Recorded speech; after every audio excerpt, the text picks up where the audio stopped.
Bonsoir à tous. Nous sommes le mardi 30 juin 2020. Merci de votre fidélité légendaire à nos programmes et bienvenue dans ce nouveau numéro de votre émission qui passe à la loupe l'actualité portant sur la maladie à coronavirus. Ce soir, nous allons en débattre de ce thème. Le monde franchit le cap des 10 millions de contaminés pour mieux fouiller, comprendre de quoi il est question à ce niveau. Notre invité, docteur Ganiou Tchanilé, il est épidémiologiste, médecin de santé publique, directeur de l'information sanitaire. Bonsoir, docteur. Bonsoir. Et merci d'être là. Merci. Ça fait 2 jours, hein, vous étiez là entre-temps. Oui, ça fait un peu longtemps. Oui. Le sort a voulu, est-ce qu'on se retrouve encore pour en parler largement? Oui, je n'étais pas dans vos studios, mais j'étais ailleurs. Ailleurs, oui. Alors, on sait aujourd'hui que la maladie à coronavirus continue tristement de faire parler d'elle et dans le monde aujourd'hui, on est au-delà des 10 millions de contaminés à travers le monde entier. Justement, si vous êtes demandé aujourd'hui de comparer cette maladie à d'autres maladies qui ont eu à parler d'elle dans le passé, est-ce que c'est aussi alarmant ou bien on est dans les normales? Merci beaucoup pour la question. Je pense, comme vous venez de le dire, nous sommes déjà plus de 10 millions de cas confirmés dans le monde entier. Et les décès aussi suivent. Oui. On a plus de 500 000 décès dans le monde aujourd'hui. Donc, quand vous voyez ces chiffres, on se dit que c'est alarmant. C'est alarmant. Mais quand nous revenons en Afrique, nous voyons que le schéma n'est plus le même. On n'a plus la même constatation. Il est bien vrai, au départ, on a eu peur. En Afrique, on nous a dit le déluge viendra. Ouais, de se réveiller et se préparer au pire. De se préparer au pire. Une phrase que je trouve de difficulté. Le directeur général de l'OMS l'avait dit. Oui. C'est ça, mais Dieu merci, nous n'avons pas vu le pire. On a vu qu'en Afrique, quand même, parce qu'on a tiré, l'alarme était déjà sonnée, donc les gens ont pris les dispositions. Parce que, sachant que nous sommes des pays en voie de développement, on n'a pas de ressources suffisantes. Donc, tout le monde a pris des décisions par rapport au Togo. Très tôt, les mesures sont prises. Et ce qui nous a permis aujourd'hui d'avoir moins de cas et moins de décès. Et on remercie Dieu, on remercie les autorités pour cela. 10 millions, un peu plus de 10 millions de cas à travers le monde entier aujourd'hui. Le constat qui se dégage dans la foulée, c'est ces pays-là qui ont enregistré de forts taux de contamination. Je veux citer les États-Unis, le Brésil, le Venezuela, entre-temps l'Italie, bien d'autres. Hein. Il y a la France et bien d'autres à travers le monde. Comment est-ce qu'on peut expliquer ces forts taux dans ces différents pays-là? C'est parce que le niveau d'alerte n'a pas été au summum ou carrément... Cela dépend de certains facteurs qui ont joué en leur défaveur. Il y a plusieurs facteurs qui ont joué en leur défaveur. Au moment où l'épidémie a commencé en Asie, disons en Chine, à Wuhan, donc les gens pensaient que ça devait être localisé en Chine. Oui. Vous avez vu même, on est parti rapatrier les pays européens, étaient partis rapatrier leurs résidents en Chine. Les gens eux-mêmes ont fait des fêtes et tout ça là a permis de propager rapidement la maladie au niveau de... Certains matchs de football. Justement. Et c'est ça qui était le départ de la propagation à grande échelle de cette pandémie, de cette, d'abord épidémie au niveau de la Chine et après ça prend tous les continents, ça devient une pandémie. Et quand nous prenons les États-Unis, au départ, les gens n'en croyaient pas. Même le président de la République... Le virus chinois. C'est ça, le virus est chinois. Donc, ce qui est chinois, c'est pour les Chinois. Ça ne deviendra jamais américain. Et voilà où on en est arrivé. Donc, les dispositions n'étaient pas prises au départ. Et voilà, on est rattrapé rapidement par cette pandémie. On est rattrapé finalement par cette pandémie, ce virus qui traverse les continents. On va s'intéresser un peu au continent africain. Sur le continent africain, il y a l'Égypte, l'Afrique du Sud, l'Algérie, qui sont les pays les plus touchés. Hein, oui. En Afrique, quand vous regardez, c'est surtout l'Afrique du Sud, Oui. qui totalise plus de 144 000 cas confirmés. Vous prenez également l'Algérie, l'Égypte, dans ces pays, le Nigeria également, il ne faut pas oublier le Nigeria. Et vous voyez aussi que quand l'économie aussi, vous avez un bon essor, le développement, c'est ça, les contacts. Vous savez, c'est facile, hein? C'est pas aussi facile. Donc le commerce, donc les échanges, les déplacements, les mouvements des gens et tout ça là, je pense que c'est ça qui a fait que ces pays ont plus eu de cas. Et nous voyons. Mais bon, ce qui fait la différence par rapport aux pays occidentaux, c'est qu'on n'a pas eu assez de morts chez nous. Et plusieurs facteurs, peut-être on en reviendra, plusieurs facteurs pourraient expliquer cet état de choses. La contamination, puisque c'est de ça qu'il est question dans cette émission. L'Égypte, on se dit, c'est peut-être parce que leur position semble être un peu au nord du continent, c'est ça qui a joué, ou bien l'Afrique du Sud qui est aussi dans quelqu'un dit, dans la fraîcheur continue, c'est ça qui a joué ou comment? Non, ici, nous ne pouvons pas attribuer cet état de choses au climat. Tout récemment, on disait que dans les pays chauds, qu'il n'y aura pas épidémie de pandémie. Cette pandémie ne va pas faire des victimes. Que parce qu'il fait chaud. Mais à Wuhan, même où l'épidémie a commencé, il fait plus chaud que dans d'autres pays d'Afrique. Donc on ne peut pas dire que c'est le climat qui a fait. Il y a d'autres facteurs. Quand nous prenons par exemple, selon les travaux de Raoult, oui. Didier Raoult, c'est ça. Vous savez que les Africains utilisent tellement les antipaludéens. Oui. Donc, et lui, il explique que c'est peut-être cet état de choses qui a fait que cette pandémie, ce virus, n'a pas tellement pu toucher l'Afrique. Yes. Alors, quand il s'agit maintenant de toucher les facteurs, quels sont les facteurs qui ont justement joué en la défaveur de certains pays et à la faveur d'autres sur le continent, par exemple, continent africain? Oui, au niveau du continent africain, il y a certains qui, très tôt, quand la lettre a été donnée, qui ont pris des dispositions. Quand je prends l'exemple de notre pays, franchement, on a couru. Très tôt le départ, on a couru. De gauche à droite, mobiliser les fonds, le matériel. Et il y a eu la mise en place des structures de gestion de cette pandémie, alors que d'autres pays, en ce moment-là, se cherchaient. Donc, c'est des facteurs comme ça qui, à mon avis, qui ont fait que dans certains pays en Afrique, il y a eu moins de cas, et dans d'autres pays, bon, il y a eu plus de cas. Ce qui veut dire que le mal était pris au sérieux. Le mal a été pris au sérieux au Togo, par exemple. Le mal... Parfait.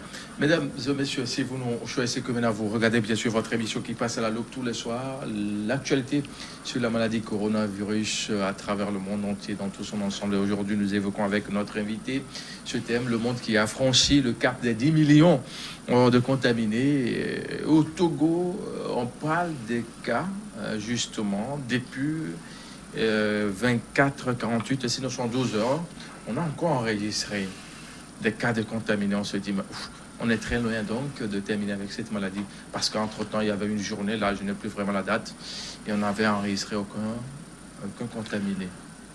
Oui, comme vous le dites, depuis 112 heures, il y a eu encore résurgence de cas. Je pense qu'il faut faire une belle analyse de la situation de cette épidémie au Togo. Okay. Quand vous regardez depuis près de 4 mois que l'épidémie évolue chez nous, disons la pandémie évolue chez nous, il y a des événements qui ont survenu. Et ces événements ont marqué la résurgence des cas. Je prends par exemple au départ le déconfinement, c'était le 21 avril, le déconfinement au Ghana. Vous savez que le Ghana, nos frontières sont poreuses.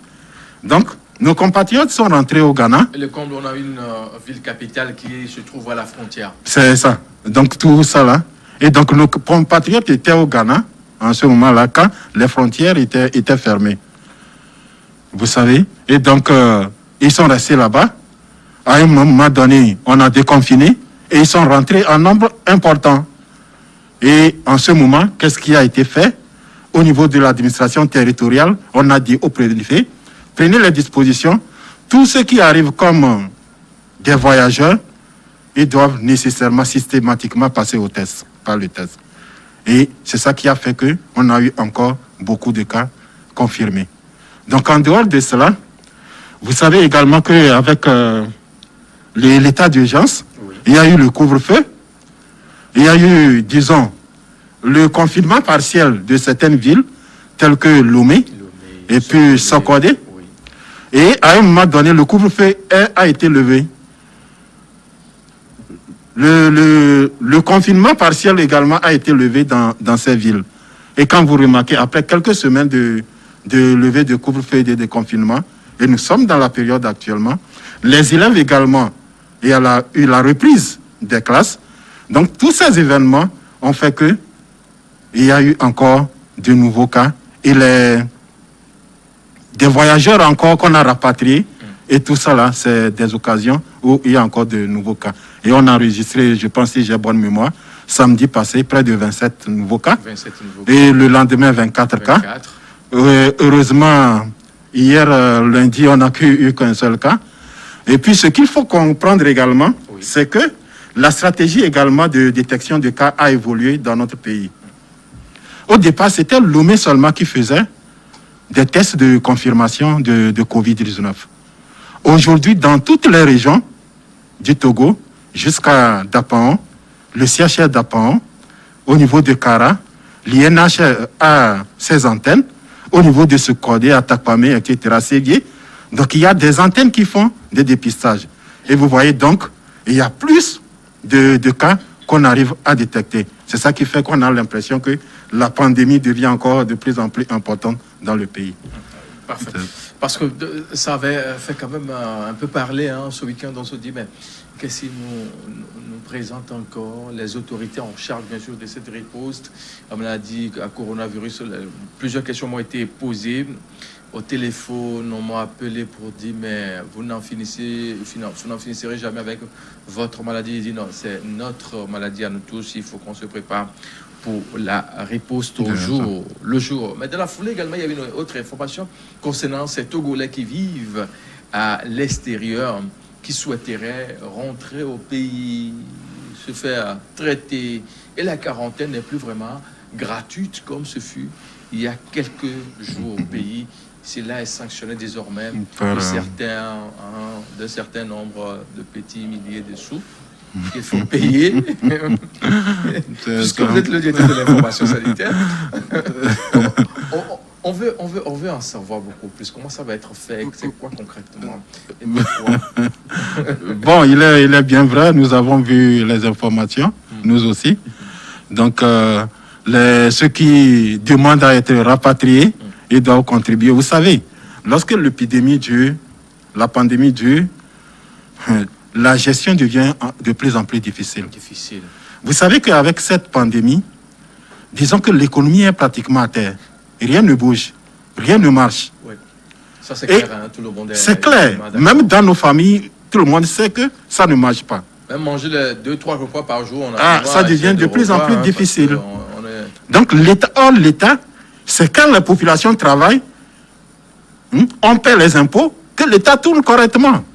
Donc, depuis que la pandémie est arrivée dans notre pays, nous sommes en arrêt. Je ne dirais pas arrêt complet, mais franchement, l'économie a été énormément touchée. Et donc, gérer une pandémie, on ne sait même pas, on n'a même pas encore atteint le pic, donc, qui va prendre du temps. Et si on va dans ce sens, la pandémie qui va durer dans le temps dans notre pays, il va sans dire que l'État ne pourra pas subvenir à toutes les charges. Il faut que, à un moment donné, les gens participent. Et je pense que c'est dans ce sens. Ceux qui veulent volontairement revenir, il faut qu'ils mettent quand même la main dans la poche pour leur prise en charge. C'est une contribution. Sinon, 500 000, je ne pense pas que La prise en charge d'une personne jusqu'à la fin coûte seulement 500 000. Moi, je me suis dit, peut-être que c'est une façon aussi pour appeler à la contribution, hein, parce que apparemment, il n'y a plus tellement de mobilisation de fonds. Les gens ne sont plus vraiment actifs en matière de mobilisation. On a vu dans d'autres pays les gens des bonnes volontés qui s'y sont annoncées pour la prise en charge dans tout son ensemble. Mais le Togo, au départ, a créé une différence carrément en faisant cette prise en charge-là avec nos frères qui sont en Europe, dans d'autres pays, gratuitement. Et plusieurs pays se demandaient, mais c'est quoi le miracle togolais? Finalement, quand on a dit ça, les gens éprouvent des difficultés à comprendre. Oui. Pourquoi? Je pense que nous devons contribuer. Le Togolais n'aime pas trop contribuer quand on parle de l'affaire nationale. Ouais. C'est ça. Sinon, quand vous prenez le pays comme le Sénégal, franchement, au niveau national, on a vu la participation des particuliers qui ont financé l'État pour la prise en charge des cas des compatriotes. Mais chez nous, je ne dis pas que les gens n'ont pas contribué. Les gens le font, mais d'une façon timide, c'est pas vraiment... C'est ça. La contribution n'est pas aussi consistante comme on le voit ailleurs. Et c'est ça qui fait qu'avec également les entrées au niveau du trésor qui ne se font pas comme avant, vu la pandémie, tout cela, ça pèse sur l'État. Et donc, il va falloir que les compatriotes participent pour la prise en charge de nos frères compatriotes également. Alors, ces compatriotes-là, ce sont ces personnes-là qui vivent en Europe, ou bien enfin dans les pays européens, ou bien ceux qui sont dans les pays environnants, enfin limitrophes au Togo. Parce que si on demande peut-être 300 000 à quelqu'un qui vit peut-être à Ro, dans le Ghana, à côté du Togo. Oui. Pour sa prise en charge, il préfère peut-être rentrer clandestinement. Vous êtes d'accord avec moi? Oui. Non, je pense que c'est les gens qui sont très loin de nous, Vous savez, quand nous prenons par exemple l'eau, c'est très proche. On vient de l'autre côté, le lendemain, on vient fréquenter au Togo et puis le soir, on retourne. Donc finalement, c'est comme c'est la même population quand il n'y a pas de frontières. Mais ici, il s'agit des gens qui sont dans les pays européens, en Asie, etc., en Amérique, qui voudraient être rapatriés vers le Togo pour suivre le traitement. Parfait. Ouais. Alors, nous sommes bien sûr en train d'évoquer avec vous, bien sûr, le taux de contamination qui augmente au jour le jour. On est au-delà de 10 millions de personnes à travers le monde entier. Aujourd'hui, avec la levée du couvre-feu, certains cordons sanitaires, afin de permettre aux uns aux autres de vaquer librement à leurs préoccupations, un constat se dégage. L'affluence au niveau des débits de boissons, des restaurants et autres au niveau de la plage aussi. Et on se demande si réellement il y avait une bonne compréhension de ces mesures-là qui ont été allégées. Oui, le constat, comme vous l'avez vu, c'est un constat amer que nous tous nous avons fait. Au niveau des débits de boissons, et lorsqu'on prend encore un peu plus, c'est fini. Les mesures barrières, on oublie carrément. Donc, je pense qu'il faut appeler à la conscience de chacun. Il faut appeler à la conscience de chacun. Ce qu'il y a, quand vous regardez la force Covid-19, il n'y a que 5 000 personnes là-dedans. Maintenant, on ne peut pas mettre derrière chaque Togolais un policier ou bien un gendarme. C'est pas possible, c'est impossible. Donc, c'est la conscience de tout un chacun. Et je pense que, comme nous le faisons déjà, les médias ont une importance à jouer là-dedans, à travers la communication, amener les gens à prendre conscience et améliorer leur comportement par rapport à l'adoption des mesures barrières. Il y a toujours des symptômes, des gens qui disent que cette maladie-là, ce n'est qu'une invention pure et simple pour dissuader les uns les autres. Oui, on ne va jamais échapper à cela. Même quand vous vous rappelez le sida, quand le sida était arrivé dans ce pays, les gens n'ont pas cru.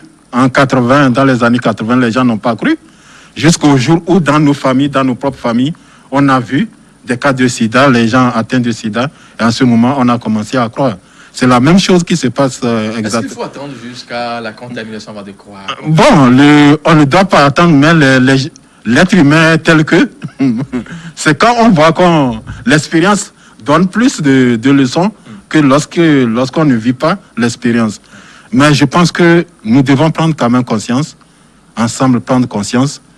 Il est bien vrai, très tôt le départ, quand la pandémie a commencé, avec ce qu'on voyait en Italie, en Espagne, les décès, et puis en Amérique, 2000 décès en une seule journée. Donc ça a quand même donné une certaine peur. Il y avait une certaine psychose. On se dit, il faut adopter les mesures pour éviter ça. Maintenant que, après 4 mois de l'épidémie, on voit que, au Togo, il n'y a que 14 décès, et puis 643 cas confirmés. On se dit, on était avec le paludisme. Le paludisme tue plus que Covid.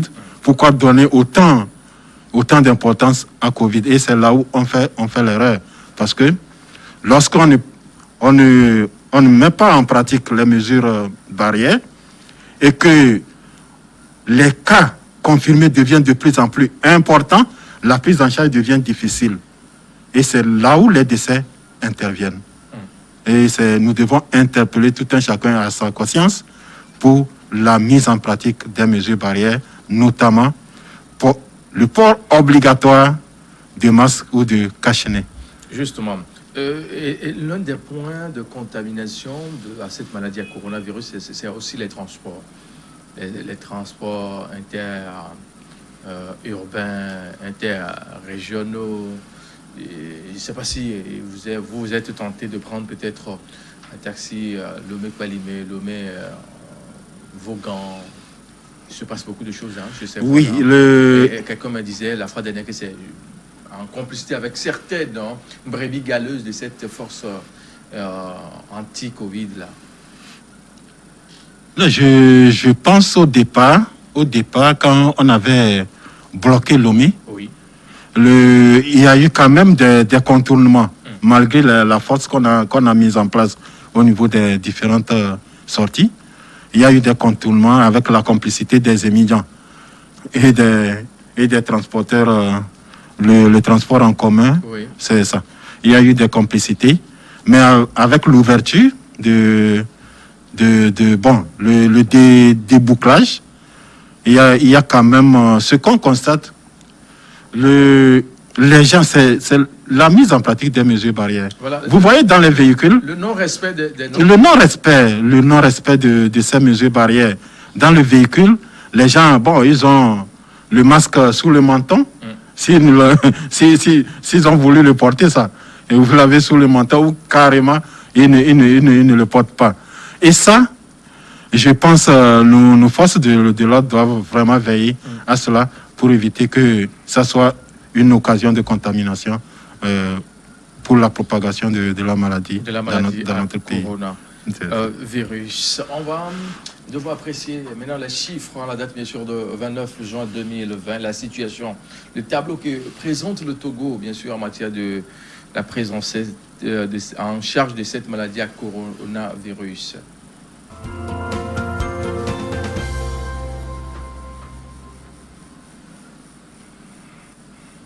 Nous allons apprécier les chiffres comme si présentés à la date bien sûr de 29 juin 2020 à 20h15. Les statistiques qui sont publiées sur le site d'information officiel du gouvernement togolais en matière bien sûr de la riposte à cette maladie à coronavirus. Nous avons 228 cas actifs pour 401 cas guéris, 14 décès, 643 cas confirmés avec 30 357 nombre total de tests effectués sur toute l'étendue du territoire national. Voilà un peu présenté le tableau que présente bien sûr à la date bien sûr de ce 29 juin 2020 au Togo. On a le constat, c'est que le nombre de guéris au-delà de 400 maintenant. On est à 401. On est à 401. On peut quand même sourire un peu. Non, c'est pas sourire un peu, on peut quand même sourire. Vous savez, très tôt, au niveau du Togo, il y a un protocole de prise en charge qui est mis en place rapidement. Et le gouvernement a fait un effort pour s'approvisionner, pour nous approvisionner. Je dis bien nous approvisionner les services de prise en charge, les centres de prise en charge en médicaments, chloroquine et azithromycine.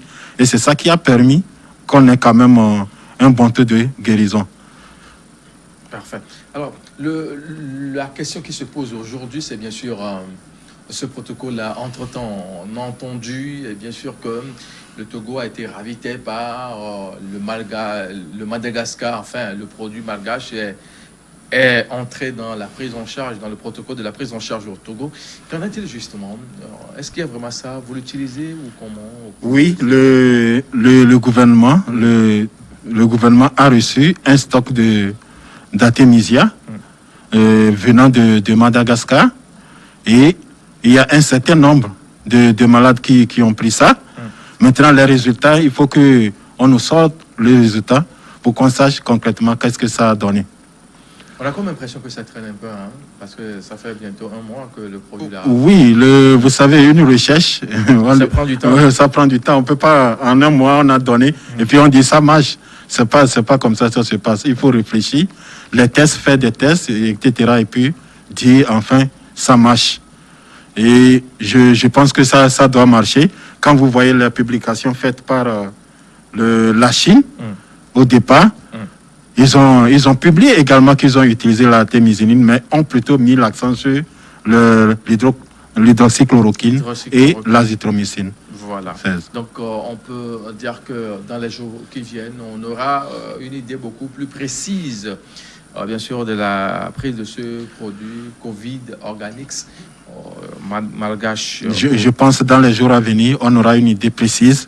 Et je pense que l'idée, ça sera quand même meilleur. Parce que quand vous regardez un peu les travaux de Didier Raoult, moi j'aime vraiment ces travaux. Et il n'exclut pas que l'artémisia puisse avoir des effets sur Covid-19. Et ça, c'est prouvé au niveau laboratoire. Maintenant, au niveau clinique, c'est ça que nous devons démontrer avec les différents essais cliniques. Parfait. On va devoir commencer par prendre quelques questions posées celles-là par les téléspectateurs ou téléspectatrices de par le monde entier sur notre plateforme. Vous nous laissez des questions et nous faisons bien sûr le plaisir de les relayer auprès de notre invité du jour. Et la première que nous avons ici nous dit ce qui suit. Bonsoir, la Covid-19 a-t-elle atteint le milieu scolaire au Togo depuis la réouverture des classes? Si oui, quelle est la situation? Merci. Bernard de Daparon a posé la question. Oui, avec la réouverture des écoles depuis le 15 juin, les mesures barrières ont été mises en œuvre. Le lavage des mains, le port obligatoire de masques. Mais on a eu quand même quelques cas. Oui. Aujourd'hui, on peut dire qu'on a eu 5 cas dans certaines écoles. Mais donc on parle également de l'augmentation des cas dans le milieu scolaire. Donc c'est une fausse information. Non, c'est des rumeurs qui passent. Sinon, à ma connaissance aujourd'hui, nous n'avons déclaré que 5 cas du milieu scolaire. Ce qui veut dire que les fake news circulent. Oui, c'est ça, même il faut faire attention dans cette situation de pandémie. Il faut faire beaucoup attention, on en a vu par rapport à la prise en charge. Tout était possible pour tuer le Covid-19. Alors que on a dû... Donc il faut faire beaucoup attention par rapport aux informations que nous recevons sur les réseaux sociaux. Sur les réseaux sociaux. Ouais. Parce que depuis 24, bientôt 48 heures, certaines informations circulent qu'on a encore trouvé 7 nouveaux cas complétés, ça fait 12, d'autres disent que ça fait 16. La question a été posée, mais nous avons souhaité vous écouter, vous qui êtes bien sûr du domaine, pour avoir une idée beaucoup plus précise et avoir le cœur net. C'est ça. Voilà. Donc je pense que les informations, vous avez le site officiel du gouvernement, et c'est le ministère de la Santé qui alimente ce site. Ce n'est pas le gouvernement qui se lève et met des chiffres.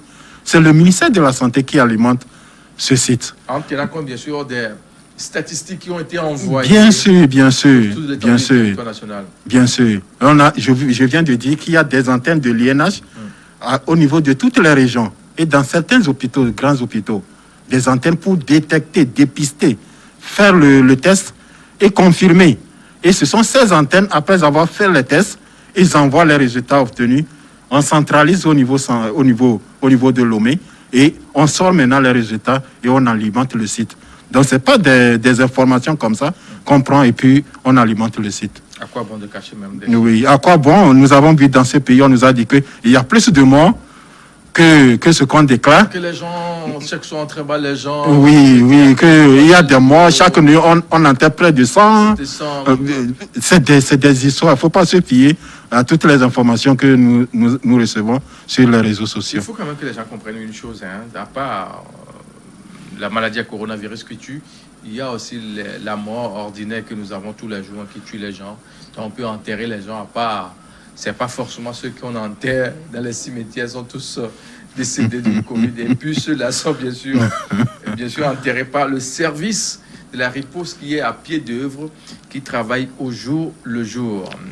On va évoluer bien sûr dans cette émission en prenant de nouvelles questions. Et cette nouvelle question nous dit ce qui suit. K-index veut dire quoi? Oui, le cas index, dans le jargon épidémiologie, vous savez, quand l'épidémie a commencé, ça a commencé avec le premier cas. Oui. C'était une dame qui a voyagé en Europe, en Asie. Qui était passée par le Bénin. Et revenue par Bénin et puis atterri au Togo. Donc c'était le premier cas. Et c'est ça le plus souvent nous appelons le cas index. Okay. À partir duquel l'épidémie est parti. Oui. C'est ça. Donc c'est ça le cas index. Voilà, d'une façon beaucoup plus épidémiologique, c'est-à-dire c'est oui, c'est notre jargon en épidémiologie. Le premier à amener le cas. C'est ça, le cas voilà, index. C'est ça qu'on appelle le cas index. Oui. On évolue avec quelques nouvelles questions. Bonsoir et merci pour l'émission. Merci à vous aussi. Si le rapport de l'OMS sur la chloroquine est comme tel, cette attitude ne prouve pas à suffisance que les Africains sont considérés comme des sous-hommes, étant donné ils ont utilisé cette molécule pendant longtemps sans que l'OMS ne s'inquiète. Je veux bien sûr comprendre, c'est être en train de parler de la chloroquine. La chloroquine, oui, il s'agit de la chloroquine. Il y a eu quand même une levée de bouclier entre-temps par rapport à l'utilisation de l'hydroxychloroquine. Vous prenez par exemple la France. Ils avaient commencé, au départ, c'était non, que la chloroquine était très dangereuse pour la santé, surtout avec le cœur. Et finalement, ils l'ont adopté. Et quelques semaines après, il y a des publications au niveau du journal Lancet, des articles qui sont sortis là-bas qui disent que la chloroquine n'a aucun effet sur Covid-19. Bon, nous, au Togo, la chloroquine, on a commencé à l'utiliser, ça fait au moins 15 ans. Moi, je n'étais pas encore né. Si la chloroquine tue autant, comme on le dit en France, je pense que nous, on ne serait pas là, puisque nous l'avons utilisé. Moi, j'en ai pris. Déjà en étant enfant, moins de 5 ans, obligatoirement, vous devez prendre ça pour vous prévenir contre le paludisme.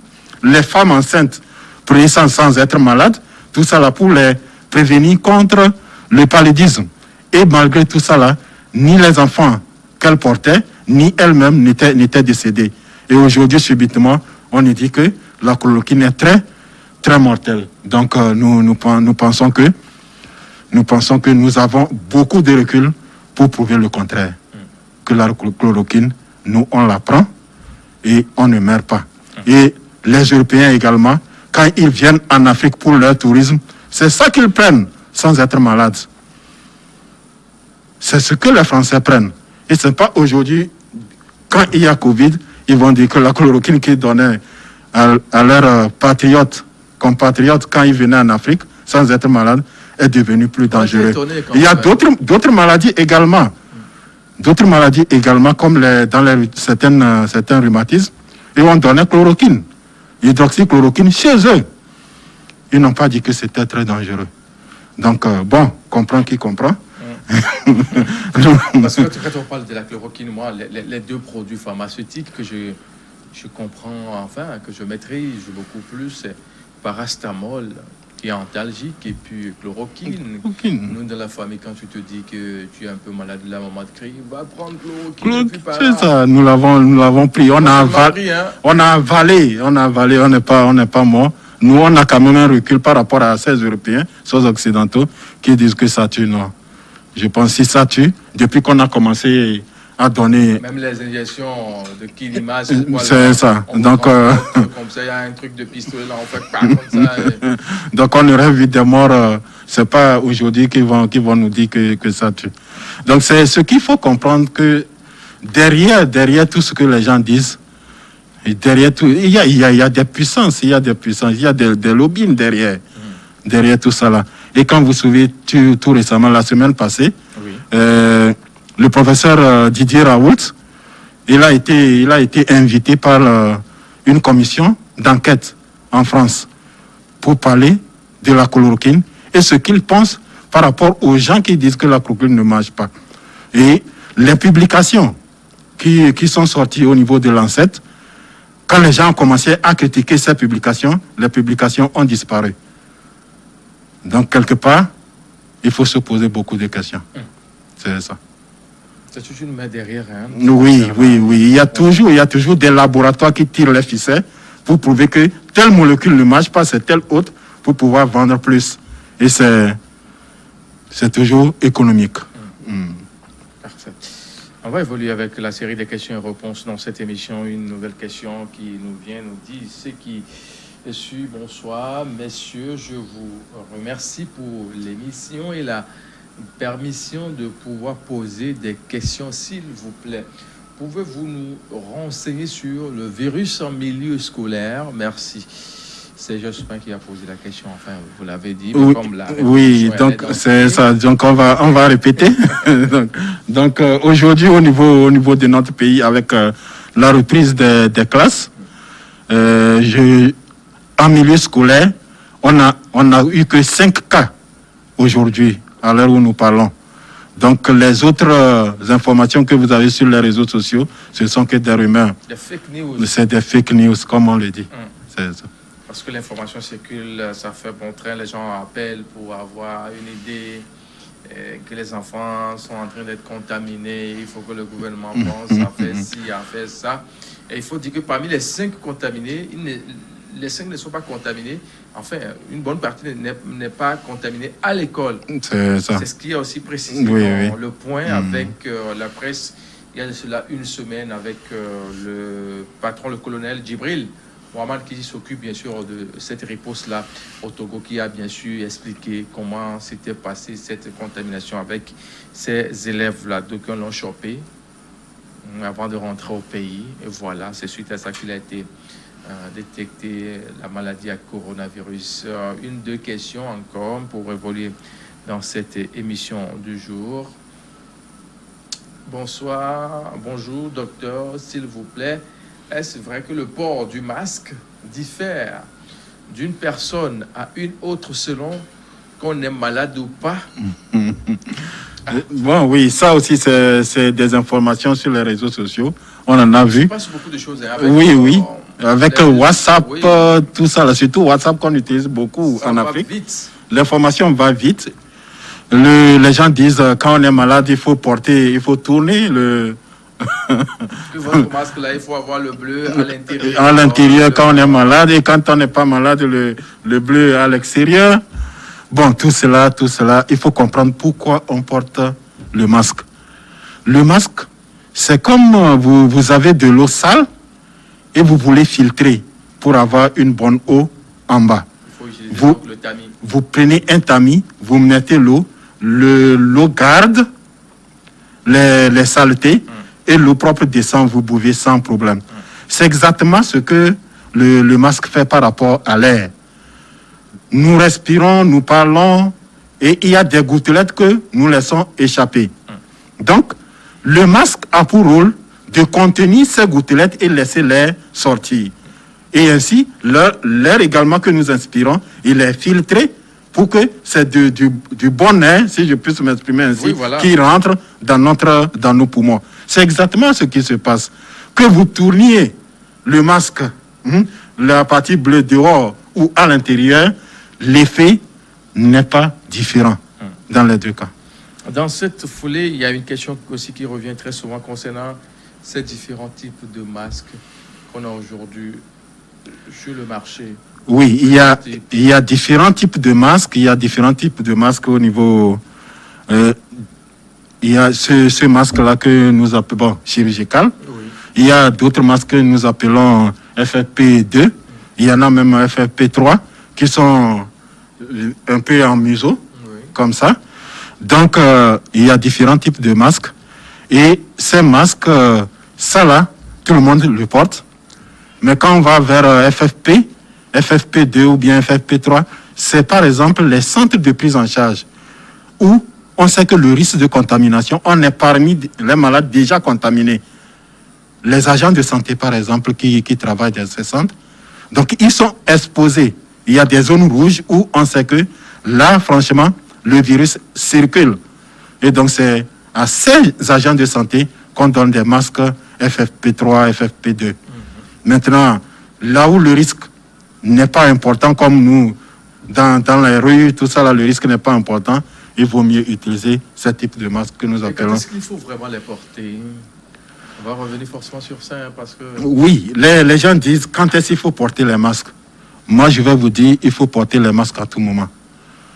Je vais vous donner mon exemple. Okay. J'ai mon véhicule, et chaque fois, je dis, bon, je suis seul dans mon véhicule quand je vais au service. Pourquoi porter le masque? Donc, je dépose le masque et je m'en vais. Je suis au volant. Mais à un moment donné, vous voyez peut-être un ami, vous vous arrêtez, vous dites, bon, allons-y. Pendant ce temps, vous avez oublié votre masque. L'ami rentre avec vous, vous commencez à discuter. Imaginez que lui, il est atteint. Vous prenez la maladie.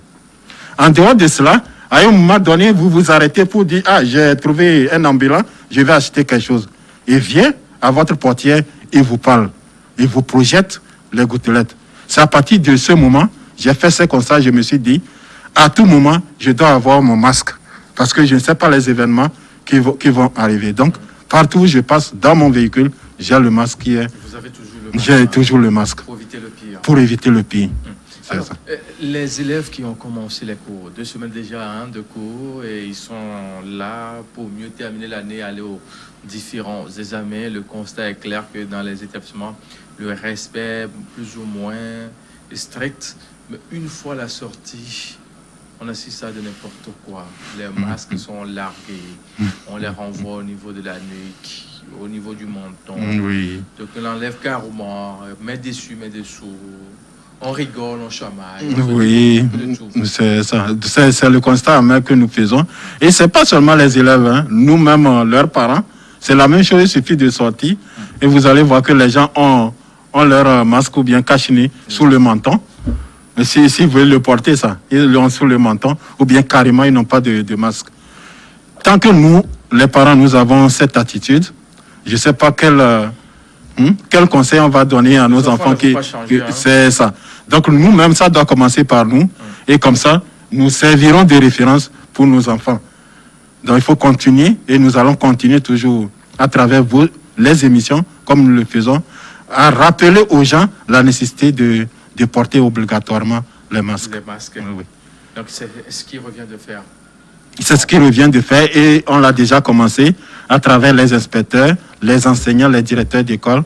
Et on a commencé pour qu'ils donnent plus d'informations, le bien fondé du port obligatoire de masques. De masques. On tend vers la fin de l'émission, encore 3-4 minutes au plus. Peut-être une dernière question avec nos amis téléspectateurs pour clôturer l'émission en toute beauté. Si la technique le permet, on prend la toute dernière question de cette émission. Salut, certains réseaux font cas de 12 élèves qui sont encore testés positifs. Voilà, cette information est-elle réelle? Si oui, d'où viennent ces cas? Voilà. Je pense, bon, nous allons toujours répéter.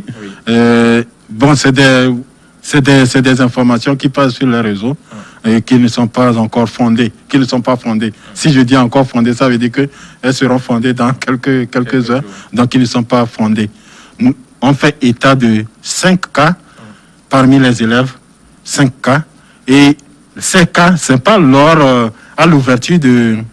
Ils ne sont pas contaminés dans les écoles. Voilà. C'est des élèves qui sont allés dans les pays voisins lorsqu'on a fermé les écoles. Oui. Et à l'ouverture, ils sont revenus et on a fait les tests et ils sont confirmés positifs. C'est Voilà ce qu'il faut dire, bien sûr, à ces élèves qui sont testés positifs au Togo. Ils sont au nombre de 5 et non 12. Attention aux fake news, aux fausses informations qui circulent au jour le jour sur les réseaux sociaux. Et si vous doutez un seul instant, il suffit juste de capter New World Info pour avoir l'information fiable, réelle en temps opportun. Docteur, c'est déjà la fin de cette émission de ce jour qui porte bien sûr sur le nombre des contaminés qui est au-delà de 10 millions déjà à travers le monde. Alors, en mot de fin, qu'est-ce qu'on peut avoir de votre part? Merci pour le mot de fin. Je voudrais rassurer tout le monde d'être serein. La maladie... La sérénité, hein? La sérénité, oui. Il le faut. Il ne faut pas être paniqué parce que la panique déjà expose. Psychologiquement, on s'expose à la maladie. Ce qu'il y a, Covid-19, il faut qu'on apprenne à vivre avec. À l'heure où nous sommes, nous devons apprendre à vivre avec Covid-19 comme on le fait avec le paludisme. Le paludisme, on sait pour le prévenir, il faut la moustiquaire imprégnée d'insecticides.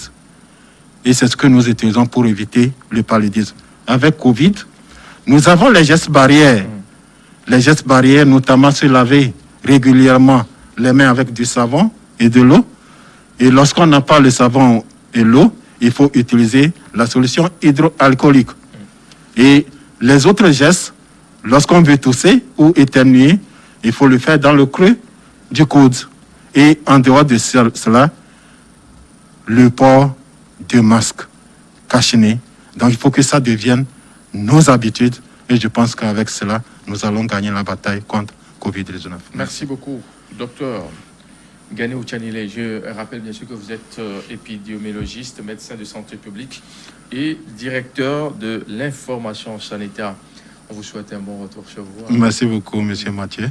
À la prochaine. Merci, à la prochaine. Mesdames et messieurs, c'est ainsi que nous marquons bien sûr en point cette émission de ce jour, de ce 30 juin 2020. S'il plaît à Dieu, nous allons nous retrouver demain, toujours avec le même plaisir pour le même travail. À très vite.